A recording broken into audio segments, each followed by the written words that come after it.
ഫുട്ബോളിൽ താൻ കളിക്കാൻ ഇഷ്ടപ്പെടുന്ന സ്റ്റേഡിയങ്ങൾ ഏതൊക്കെയെന്ന് തുറന്നു പറഞ്ഞിരിക്കുകയാണ് ബാഴ്സലോണയുടെ സ്പാനിഷ് യുവതാരം ലാമിൻ യമാൽ.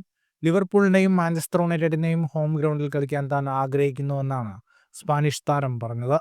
ഫുട്ബോളിൽ എനിക്ക് ഇതുവരെ അനുഭവിക്കാൻ സാധിക്കാത്ത ഒരുപാട് കാര്യങ്ങളുണ്ട്, പ്രത്യേകിച്ച് യൂറോപ്പിന് പുറത്ത്. യൂറോപ്പിൽ ഞാൻ കളിക്കാൻ ആഗ്രഹിക്കുന്ന ചില ഐക്കോണിക് ടീമുകളും മൈതാനങ്ങളുമുണ്ട്. അത് ഓൾഡ് ട്രാഫോർഡും ആൻഫീൽഡുമാണെന്ന് ഗോളിന് നൽകിയ അഭിമുഖത്തിൽ ലാമിൻ യമാൽ പറഞ്ഞു. 2023 തന്റെ 15-ാം വയസ്സിലായിരുന്നു കാറ്റലണർക്കു വേണ്ടി യമാൽ ആദ്യമായി ബൂട്ട് കെട്ടിയത്. ഈ സീസണിൽ ഹാൻസി ഫ്ലിക്കിന്റെ കീഴിലും മിന്നും പ്രകടനമാണ് സ്പാനിഷ് യുവതാരം നടത്തിക്കൊണ്ടിരിക്കുന്നത്.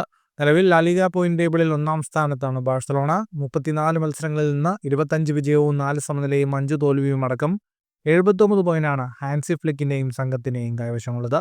എന്നാൽ യുവേഫ ചാമ്പ്യൻസ് ലീഗിന്റെ സെമി ഫൈനലിൽ ബാഴ്സലോണ പുറത്തായിരുന്നു. ഇറ്റാലിയൻ വമ്പന്മാരായ ഇന്റർ മിലാനോട് പരാജയപ്പെട്ടാണ് ബാഴ്സലോണ പുറത്തായത്. ഇന്ന് നടക്കുന്ന എൽ ക്ലാസിക്കോ പോരാട്ടത്തിൽ ബാഴ്സലോണ സ്വന്തം മൈതാനത്ത് റയൽ മാഡ്രിഡിനെ നേരിടും. ഫുട്ബോൾ ലോകത്തെ കൂടുതൽ വാർത്തകൾക്കും വിശേഷങ്ങൾക്കുമായി സ്പോർട്സ് കഫേ സബ്സ്ക്രൈബ് ചെയ്യുക.